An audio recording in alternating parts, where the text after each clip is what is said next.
6 утра, птицы поют, но любоваться некогда. У меня очень важное дело. В канале наконец-то пошла вода, и нужно успеть ее закачать.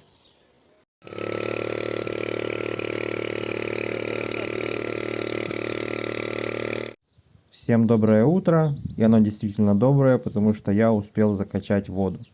Да, не с первого раза, с третьего, но, слава богу, все получилось. И теперь наконец-то можно поливать нормально помидоры, а не ходить с половником, как это было в прошлом видео. И что самое главное, теперь вода будет постоянно. То есть нужно закачать всего лишь один раз. И если воды даже будет по колено, но шланг будет в воде, вода все равно будет идти. Да, если будет маленький уровень воды, то, конечно, напор будет не такой уж большой. Но все равно вода будет идти, и можно будет хотя бы по одному рядку поливать. Но, а когда канал будет полностью полный и шланг будет под водой, то можно будет открывать сразу все шланги и поливать полностью огород.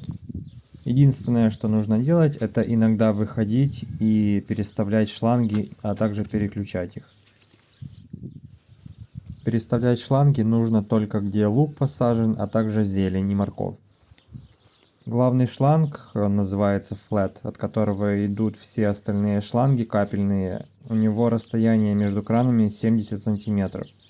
А зелень у нас посажена на расстоянии 30 сантиметров, потому что ей не нужно много расстояния.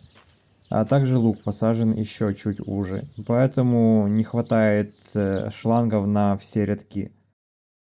Приходится иногда вот так вот выходить через некоторое время и каждый шланг переставлять. Там, где зелень и морковь, это удобно делается, довольно быстро. А вот где лук, это проблема, потому что нужно ходить через весь этот лук, пытаться не топтать его, перекидывать шланги с одного ряда на другой, через лук его перекидывать. Это морока. Поэтому там, где лук, я попытался просчитать все так, чтобы перекидывать нужно было всего лишь только один шланг, а остальные уже можно было просто пододвигать друг к другу. У меня посажено два вида лука, один обычный, а второй кущевка, либо же семейный, иногда его так называют. Он растет небольшим кустиком, и там много луковиц, но они небольшие.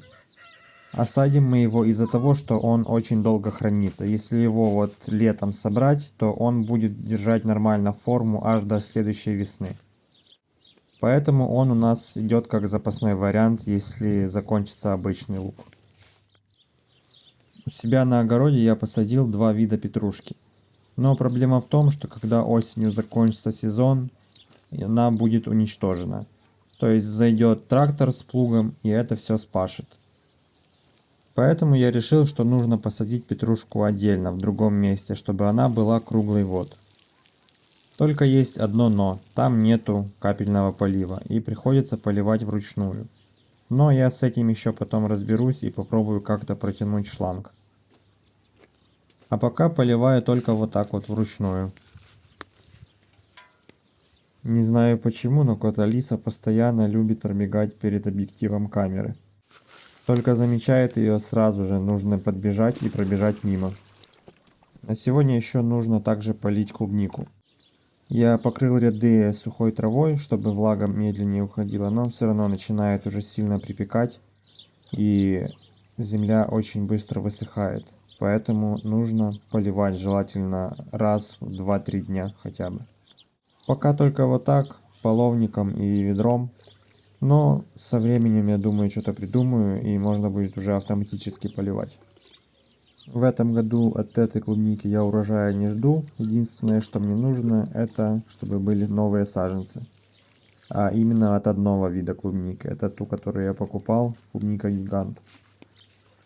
И я планирую ее размножить и посадить вместо этой своей старой, которой уже много лет. А уже как стемнело, меня ждал вот такой вот сюрприз. И я искренне надеюсь, что этот сюрприз не идет к нам, потому что мне одного раза хватило, когда весь огород был по колено в воде. К счастью, эти грозовые тучи прошли мимо нашего поселка, и ночь была довольно спокойной. И эти тучи были явно нехорошими, потому что стало довольно-таки прохладно, а у нас есть примета. Если на следующий день становится прохладно, когда видишь тучи, то скорее всего где-то рядом был град. И да, в соседнем поселке этой ночью был град. Слава богу, что он прошел мимо нас, ибо с огородом было бы все очень-очень плохо. Так как на улице довольно-таки прохладно и нету солнца, это идеальное время, чтобы садить рассаду. В прошлый раз своей рассады нам хватило только на 4 рядка. Но и еще там немного черри осталось в кассете, еще дорастают. Я им даю удобрения, чтобы они немного еще подросли. Поэтому на оставшиеся пустые ряды мы докупили немного рассады. Эта рассада помидор довольно-таки крупная, поэтому ямки нужно делать поглубже. Взяли пока на первый раз не так уж и много рассады, приблизительно на один рядок. Хотим попробовать разные сорта помидор посадить и посмотреть, какие будут лучше на закрутку, какие лучше на томатный сок. И потом уже лучшие сорта посадить на следующий год. А чему я действительно рад, так это тому, что не нужно с собой опять таскать ведро с водой и каждый раз ходить половником поливать. Потому что в капельной системе есть вода, и можно будет спокойно ее включить и все поливать. Все-таки на один рядок не хватило немного, поэтому нужно будет еще докупить. И в следующий раз посмотреть еще какие-то другие сорта, потому что ряды пустуют и нужно что-то садить. Рыжик у меня любитель хрустящих жучков, поэтому он постоянно ходит по винограднику и ищет их. А особенно он любит кузнечиков. А тем временем я нашел решение проблемы с поливом клубники, петрушки и другой зелени, что я посадил в другой стороне огорода. Я провел от флета через виноградник один капельный шланг, который будет поливать мне здесь всю зелень. А также им я буду поливать клубнику, которая растет на рядках винограда. А вот вам наглядный пример, как поймать кота. Бросаете пустой ящик в любое место, и через некоторое время там обязательно появится кот. Сегодня у нас день полива картошки, поэтому мы снова запустили мотопомпу на канале. И одновременно с картошкой поливаем весь огород. Также для помидор я вношу удобрения. В моем случае это калийная селитра. Но так как у меня нету инжектора для внесения удобрений, я это делаю через опрыскиватель, обычный аккумуляторный. Подключаю его к капельной системе, и на малых оборотах он вносит постепенно удобрения. Очень удобно. Ближе к вечеру стало довольно-таки прохладно. И я подумал, что это хорошее время, чтобы посадить рассаду перца. Я также высаживал его семенами в стаканчики, но почему-то он весь не зашел. Из всех посаженных мною семян взошло где-то меньше половины.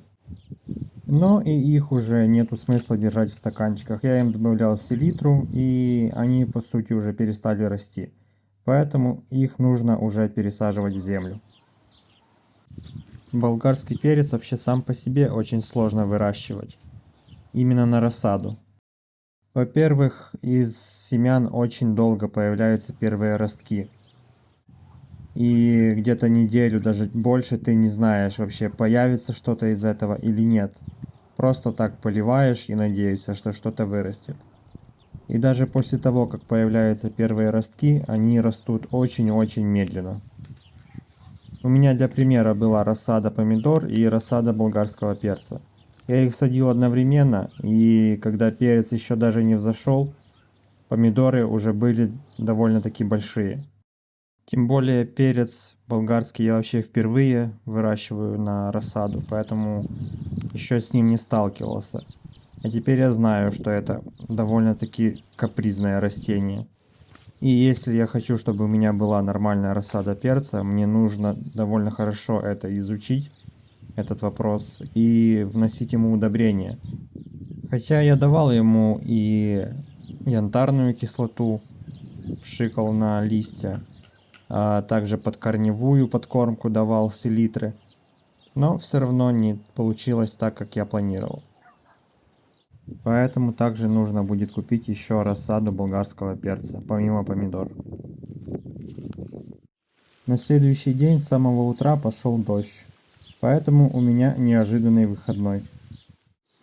Если вам понравилось это видео, поставьте лайк и подпишитесь на канал, буду очень вам благодарен. Всем спасибо за просмотр и до следующего видео.